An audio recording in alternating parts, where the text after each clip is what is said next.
खुल गई मोदी की पोल पट्टी, उल्टी पड़ गई मोदी की चाल, कांग्रेस को तोड़ने की साजिश नाकाम। आप सब जानते हैं कि भारतीय जनता पार्टी विपक्ष पार्टी को तोड़ने, जोड़ने और अपनी सरकार बनाने में पूरी तरह से माहिर है और चाणक्य कहा जाता है। लेकिन ऐसी कौन सी स्थिति पड़ गई कि कांग्रेस पार्टी को तोड़ने की साजिश पूरी तरह से बेनकाब हो गए और उल्टी की मोदी की चाल खुद उल्टी पड़ गई। दरअसल ऑपरेशन सिंदूर के बाद भारतीय जनता पार्टी ने और मोदी सरकार ने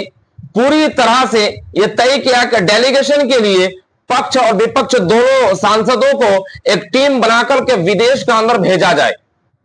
और विदेश में जाकर के आतंकवाद के खिलाफ और पाकिस्तान के खिलाफ एक तहरीक चलाया जाए, एक मूवमेंट चलाया जाए और लोगों को यह बताया जाए कि किस तरह से आतंकवाद को बढ़ावा देने वाले पाकिस्तान आतंकवाद को बढ़ावा देते हैं। इसके लिए भारतीय जनता पार्टी ने कांग्रेस के अंदर लेटर भेजा और विपक्ष पार्टियों के सांसदों की लिस्ट मांगी। लेकिन जो कांग्रेस पार्टी ने जो लिस्ट दिया, जो लिस्ट उनको थमाया, वो लिस्ट के बजाय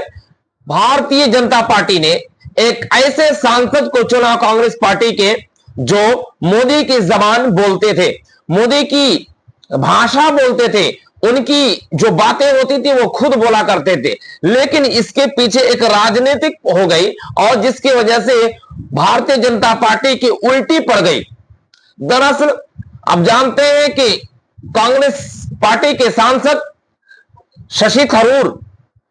जो माना जा रहा था कि भारतीय जनता पार्टी की भाषा बोलते हैं, उनकी जबान बोलते हैं, उनकी स्टैंड लेते हैं, लेकिन इनको जब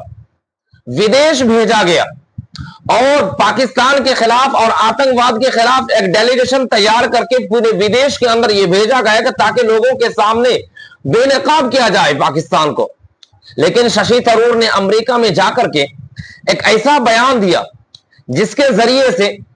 अब उल्टी भारतीय जनता पार्टी की बेइज्जती हो गई, खुल करके उसकी पोल पट्टी खुल गई, बेनकाब हो गया।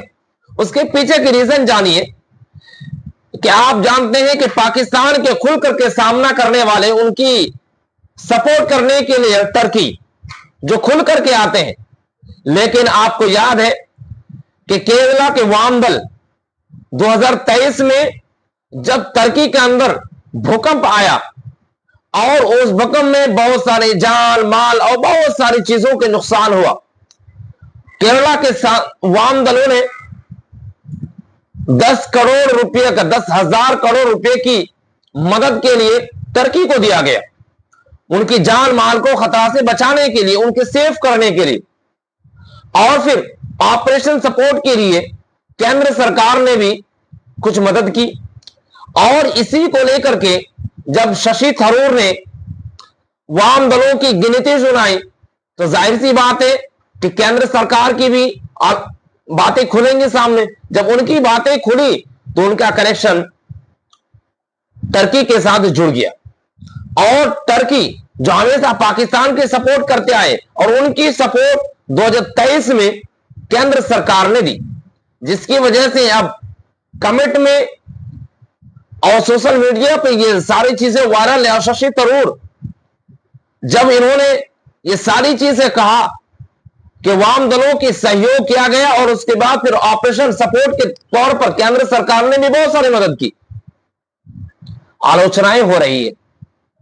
और आप सब जानते हैं कि नवाज शरीफ को मोदी सरकार के जब सत्ता हुई 2014 में, तो उनको शपथ ग्रहण समारोह में बुलाया गया और फिर बिरयानी खाने के लिए उनके बेटी की शादी में प्रधानमंत्री खुद पाकिस्तान पहुंच गए थे। इन सारी कनेक्शन को लेकर शशि थरूर ने इशारों में, हालांकि उन्होंने वाम दलों की चर्चा की, लेकिन फंसते नजर आए भारतीय जनता पार्टी और केंद्र सरकार। और केंद्र सरकार की अब पूरी तरह से पोल पट्टी खुल गई, क्योंकि इशारा वाम दलों के हैं, लेकिन खुल रही है मोदी और अमित शाह की पोल पट्टी।